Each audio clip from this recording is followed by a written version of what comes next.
This is the Jack of all trades. Press install to grab it off the server. It's a few steps to get it up and running. You're going to have to do a few things. So first install the center. Then you're going to open it. Then you're going to allow all the permissions. If you don't allow the permissions, things don't work. That's just how it works. So press allow, allow, allow. Let it rip it off. Now, the Jack of all trades has a lot of stuff in it, hence the name Jack of all trades, but the master of none. You know, it's a little saying. It's a good one. Someone who knows a little bit of everything sometimes somehow gets it done. So this needs to be activated. So it's a two-step process. You need to have patience. This app is exceedingly slow. So let's say we go to add-ons. Inside here, you got this pop up. Just don't worry about it. Just tap OK. You're not going to change any default settings. I pressed a few too many buttons there. You need to get over to add-ons over here on the left-hand side. And then when you go in, you're going to have the wizard. Okay, wizard's very, very simple. It's going to grab something from a menu here. And you're going to see version 3.0. I haven't updated this in a while, but the base core of it still works just fine. Inside of this, you're going to have access to a lot of different things.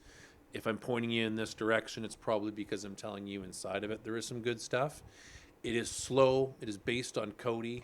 It is just like a snail, but it works fantastic for certain things like Coronation Street, EastEnders, some soap playback, live 4 p.m. kickoffs, a little bit of this, a little bit of that. Just you'll get in there, you get to play around. I just remember you have to have some patience. This app is not fast. Again, even showing you how it installs like this, the process is slow. It's got to grab a file, it's got to rewrite a file. After it reboots, it's going to come back up, and it's going to take a few minutes before it's even ready for you to touch it or use it. Get ready for this process to take as long as you're seeing now because it's being done on a fast box. And if your box is a little older or jammed up, it will take longer than this video takes.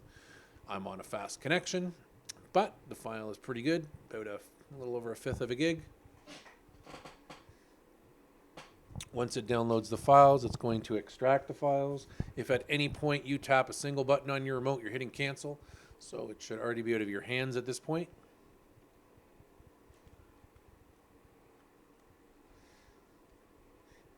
And I got a fast internet connection, but the file hoster does like to take its time.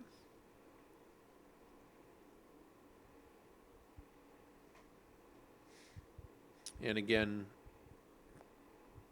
in advance, after it downloads, after it extracts, once you press open and the app opens again, it's going to continuing the update process. And the build could be a few months old. This one is a few months old, even the one I'm talking about today. So when it first opens up, it will have to update a whole bunch of secondary apps and plugins, they're called, inside of Kodi. And you don't want to touch anything. You just want to let them do their thing. Because if for any reason you start trying to use it too early, you're just going to have nothing work for you. So extracting the files should take a lot less time.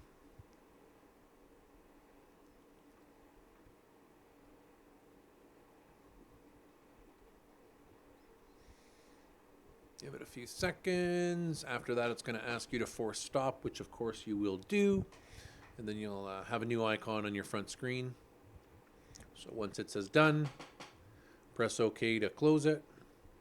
I'm just going to jump right back to the front screen. And you'll see now you have the Jack of all trades. You're going to open it up, and then you're just going to wait. I'm not going to show you a lot of video of this in action just because I'm not going to do it. But when this opens up, pardon me, it is not going to be up to date yet, and you need to just kind of let it sit there for 5, 6, 7 minutes. And the reason why you'll see in the top in a second is they're going to start updating some plugins and some options. If you even try to navigate around too much, you're going to get issues. You just have to wait for it to finish.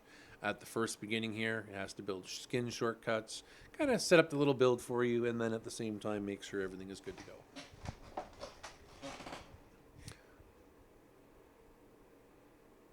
We can discuss some of the options in the post that I'm going to put this in, but at this point you basically sit and wait for it to rebuild the skin, and then you sit and wait for it to download all the updates, which an easy 5 to 8 minutes, and then feel free to navigate around and check it out. Any questions or comments? Check it out in the forum or text the number on the top of your box.